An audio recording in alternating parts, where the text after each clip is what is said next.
dalawa pa pala kayong mababa ang uri ng trabaho. Nga naman, paano makakapagtapos ng pag-aaral yan? Eh, janitor lang naman yung ama niyan. Ano pa? Wala kayong ina yan. May pera kami. At ikaw, hoy! Wala kang pakialam kung magbuhay prinsesa ang mga pinsan mo. Gagaya pa sa inyong katulad yung isang kahig, isang tuka?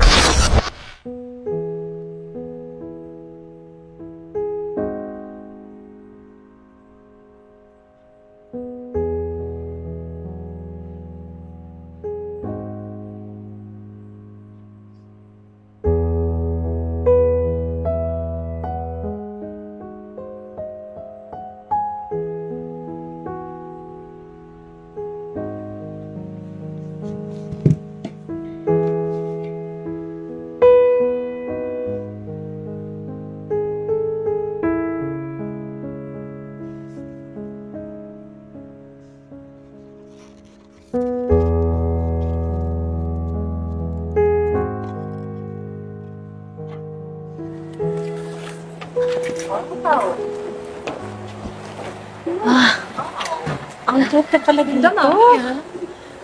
Okay dito ah. Oo, sariwa ang hangin, saka nakaka-relax, no? Kaya nga. Sabi ko sa inyo eh. Una tayo? Sige, tara. Sige. Kaya naman.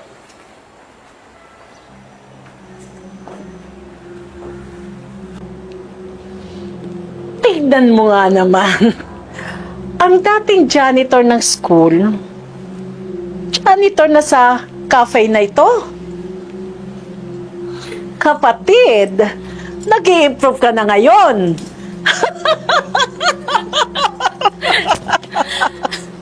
Lourdes? Kumusta ka na? Tinutulo... Pwede ba, Mami? Huwag mo namang ipakitang janitor lang yung kapatid mo. My gosh! Oo nga, Mami. Nakakahiya. May tito kami janitor.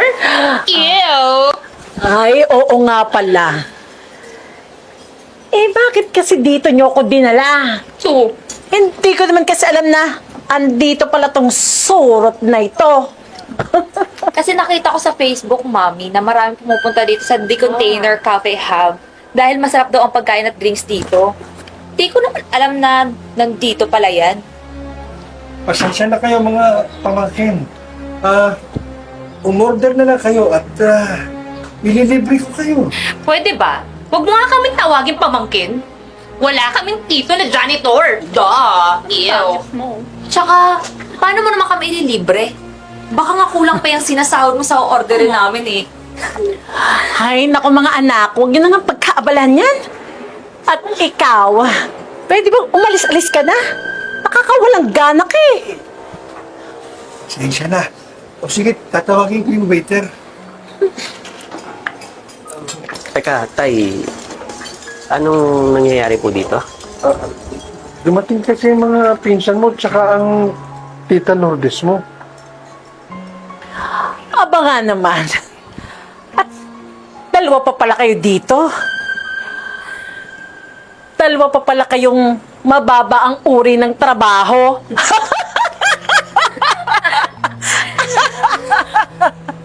Mukhang tama nga kami na hindi ka makakapagtapos ng pag-aaral. Correct. Nga naman, paano makakapagtapos ng pag-aaral yan? Eh, janitor lang naman yung ama niyan. Ano pa? Wala kayong ina yan. Teka nga muna, ano ba mga pinagsasabi niyong tatlo? Hanggang ngayon ba naman, eh hindi pa rin kayo tapos sa pangmamaliit sa amin ni tatay? Hoy! HRM ang kinuha mong course! Pahihirapan mo lang ang tatay mo!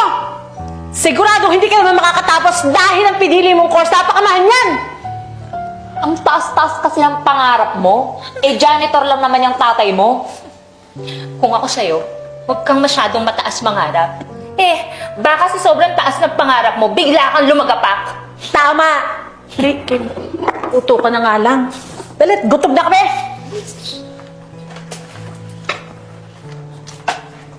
Bilisan mo, ha? Hoy! Wala kang karapatang sumbat-sumbatan ako. Bakit? Eh, di ba? totoo naman na trabahador lang kayo dito ah. Kung makaasta ka, akala mo talaga nakapagtapos ng pag-aaral. True. Anak ng janitor. Sobrang laki yung tatlo, ha? Huwag mo siyang katuhan. Mag-anak pa rin natin sila. Hindi, tay. Para malaman nila na mali sila. Hoy, kayong dalawa, ha? Ang lakas naman ng loob nyo na sabihan ako na hindi ako nakapagtapos ng pag-aaral. Eh, kayo nga. Umaasa lang kayo sa padala ng daddy ninyo. Eh, ni wala nga kayong trabaho ngayon, di ba? Excuse me, at least may pera kami. At ikaw, hoy! Wala kang pakialam kung magbuhay prinsesa ang mga pinsan mo. Kagaya pa sa inyong katulad yung isang kahig, isang tuka. Isa ka pa. Hoy, balyena. Oh, walang tita-tita sa akin ngayon. Sasabihin ko lahat-lahat. Di mo rin naman ginagalang si tatay kahit na mas matanda siya sa'yo. Gusto ko lang naman na malaman nyo Victor, na hindi na janitor si Papa. Kami lang namang dalawa ang may-ari ng cafe na ito. Dahil nakapagtapos ako ng kolehiyo. Ikaw? Makakatapos ka ng college? Sinungaling. Walang imposible sa taong may pangarap. Hindi katulad ninyo na masasama ang lumalabas sa bibig at asa lamang sa nag-iisang tatay na kumakayod para sa pamilya nyo. Wala kang galang. Palibhasa, lumaki kang walang ina at isa lamang hamak na janitor ang iyong ama. Hindi ako naniniwala na inyo itong cafe na ito. tama na, Lourdes. May ilang taong din at ilang panahong nagtiis ako sa pangungutya mo. Pero, ang idamay mo ang anak ko, hindi na ako makakapayag. Makakaalis na kayo. At palagay ko, oras na rin para patuloy natin ang anumang ugnayan na meron tayong dalawa. Kinukonsinti mo kasi ang anak mo. Kaya lumaking ganyan. Palibhasa, hindi ka nakapagtapos ng pag-aaral. Kaya hindi po napalaki ng maayos yan. Lourdes, bakit sa tingin mo hindi ako nakatapos ng pag-aaral? Di ba dahil pinag-aaral kita? Di ba kinailangan kong magtrabaho, mag-janitor para matustusan ang pag-aaral mo? Pero na makatapos ka, anong napala ko? Pangungutya mo. At hindi lang yun, hanggang ngayon, kinahihiya mo pa rin ako. Kaya kayo, ha? Huwag yung sasabihin na janitor lang yung tatay ko. Dahil kung hindi sa tatay ko, hindi makakatapos ng pag-aaral yung nanay nyo. At hindi ko mararating kung nasan man ako ngayon. Dahil sa trabaho niya noon. Umalis tayo mga anak. What? Bakit tayo aalis? Naniniwala ka sa mga yan, Mommy? Hindi naman totoo ang sinasabi nila, di ba? Oo nga, we will stay here. Lahat ng mga friends ko may picture dito. Basta tara na. Di ba kayo? Tara na. Eh. Tara sabi.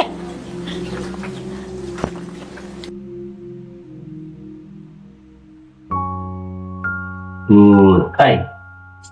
Sensya ka na kung kinakailangan mo na lang makakinggan ulit mo mga sinasabi nila sa'yo. Pero hayaan, mas magsisikap ako lalo para sa'yo. Na, hindi mo na kailangang ilalahanin. Mas okay na sa akin na makita successful ka. Salamat sa Daya. Like.